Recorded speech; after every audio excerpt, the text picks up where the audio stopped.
ना मुझे सैलरी दी। और जिस दिन मैं लास्ट दिन आई तो इन्होंने दरवाज़ा बंद कर दिया, विंडो बंद कर दिया, मैं बाहर खड़ी की खड़ी रही।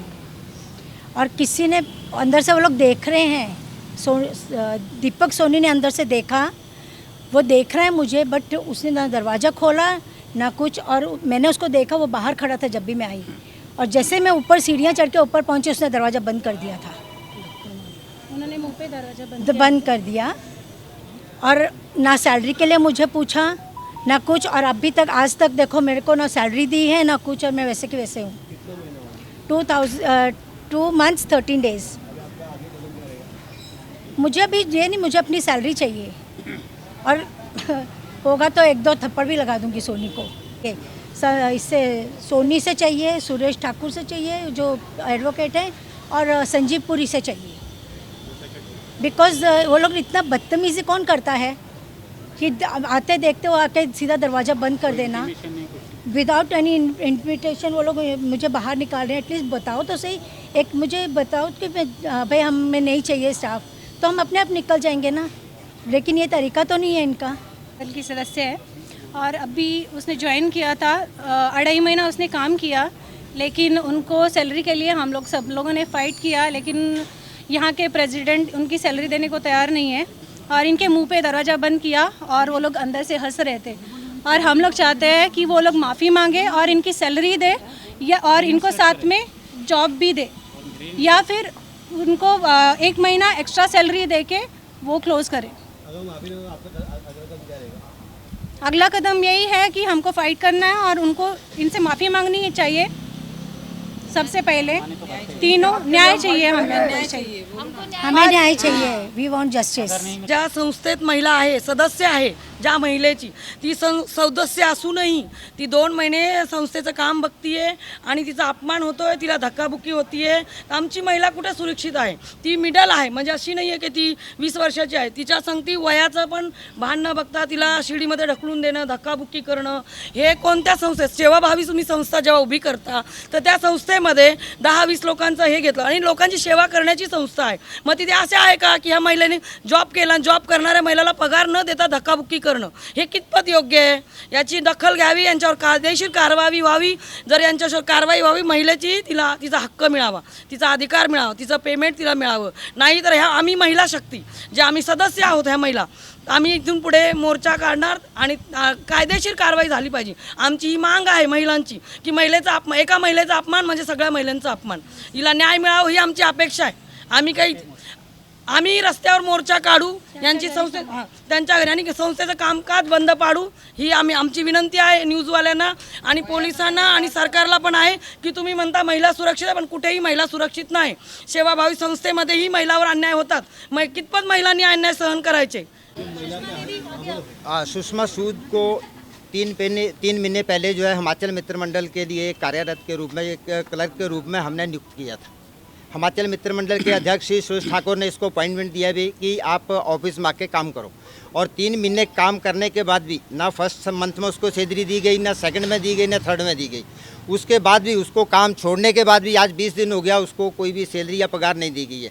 आज हम लोग मोर्चा इस करके निकाले हैं कि इसका कोई जो तरीका है, अगर कमेटी इस तरीके का फैसला नहीं लेती है और इसका पगार नहीं देती है तो आगे हम दूसरा जो रास्ता कानूनी कार्रवाई के या किसी भी तरीके से आप अपना ये तरीके से इसको ये करेंगे, हेल्प करेंगे भी।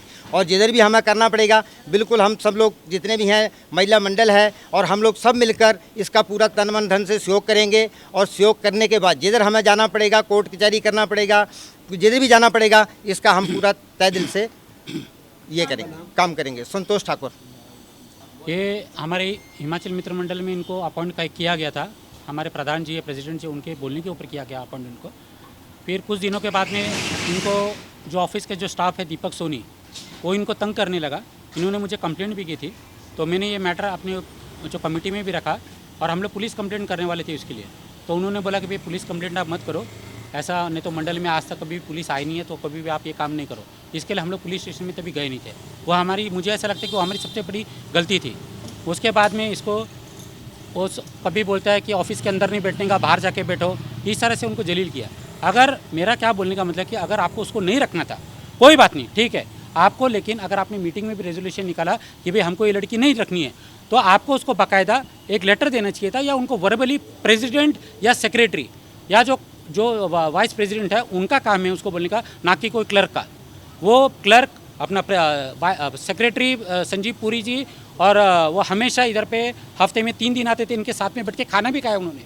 वो कभी ऐसा बोल नहीं सकते कि यहाँ पे काम पे नहीं रखी गई। 2-2.5 महीने के बाद में इनको इस तरह जलील किया गया। नवरात्रि का टाइम था, नवरात्रि में सब लोग अपने घर में माता की मूर्ति रखते हैं, देवी की पूजा करते हैं, जो देवी यानी नारी। और आज इस नारी को नवरात्रि के टाइम में उपास में ये लड़की इधर पे आई इधर पे, और दीपक सोनी जो इधर का जो क्लर्क है उसने ऊपर से अंदर से आकर दरवाज़ा बंद कर दिया, और ये दरवाज़ा खटका रही है तो उसको बोलते तू बाहर निकल जाए यहाँ से। जो कांच का दरवाज़ा वहाँ से वो भी बंद कर दिया और उसको निकाल दिया। रोती रोती है लड़की उस दिन अपने नवरात्रि के दिन इस घर पर। इतना पाप का घड़ा ये लोग कहाँ पे लेके जाएंगे? उनको बोलना चाहिए कि नहीं बोलना चाहिए? और अगर ये लोग रिटन अपॉलॉजी नहीं देंगे और इनका पैसा वापिस नहीं करेंगे, हम उनके घर पे बेलापुर में उधर पे धरना देंगे, अनशन करेंगे, हम उनको छोड़ेंगे नहीं, हम सत्याग्रह करेंगे। हमें पुलिस के पास जाने की जरूरत नहीं। हम हमारी बहन हमारे साथ, हम उनके साथ में, इन्होंने बोला है कि हम उनके घर के बिल्डिंग के नीचे बेलापुर में जाके उधर पे बैठेंगे और अनशन करेंगे, और देखते हैं वो कितने दिन कठोर के, उनके पास कितनी ताकत है और हमारे पास कितनी ताकत है, हम उनको बताएंगे। हमारी बहन का हम लोग अपमान होने देंगे नहीं, चाहे कुछ भी हो जाए। आई हूँ यहाँ पे, जहाँ पे नारी की इतनी इज्जत की जाती है, इतना सम्मान किया जाता है, और स्पेशली हमारे समाज में, हिमाचल के समाज में नारी को इतना सम्मान दिया जाता है। वहाँ पे हमारे ही समाज में हमारी ही लेडी के साथ ऐसा हो रहा है, ऐसा अन्याय क्यों हो रहा है? तो उनको ये सम्मान मिलना चाहिए। और इन्होंने अगर जॉब किया है तो इनको क्यों नहीं इनका सैलरी दिया? 3 महीने का सैलरी पेंडिंग क्यों रखा? जबकि हर किसी वर्कर को मंथ की सैलरी उसके एंड में दी जाती है, तो इनको क्यों नहीं दी? और आपको निकालना ही है तो उसका एक इंटीमेशन दो, उनको एक लेटर दो कि हाँ हम लोगों को निकालना है। लेकिन ये कहाँ से? ये तो मुझे बहुत ही शर्म की बात लग रही है कि अपनी ही सोसाइटी के लोग, अपनी ही संस्था के लोग, अपने ही मतलब जो भी लेडी हैं उनको निकाल रहे हैं। ऐसे क्यों किया जा रहा है? और वो भी दरवाज़ा बंद करके। कौन सी वाली बात है ये? कितनी शर्म की बात है। मुझे सुन के ही अजीब लगा कि क्या हमारे समाज में भी ऐसा होता है? जहाँ पे मैं सब जगह पे जाती हूँ, हम लोग का वेल रिस्पेक्ट करते हैं, हम लोग इतनी रिस्पेक्टेड, हमारे इसमें औरत की इज्जत है कि किसी का नहीं है वैसा। लेकिन ये तो वही बात आ गई, जैसे बाकी में सब जगह पे होता है वैसे ही हमारे साथ भी वैसा ही हो रहा है। ऐसा क्यों हो रहा है?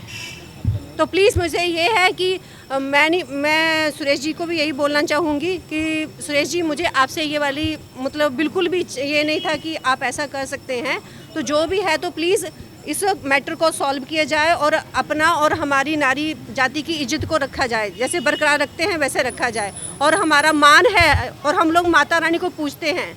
So thank you.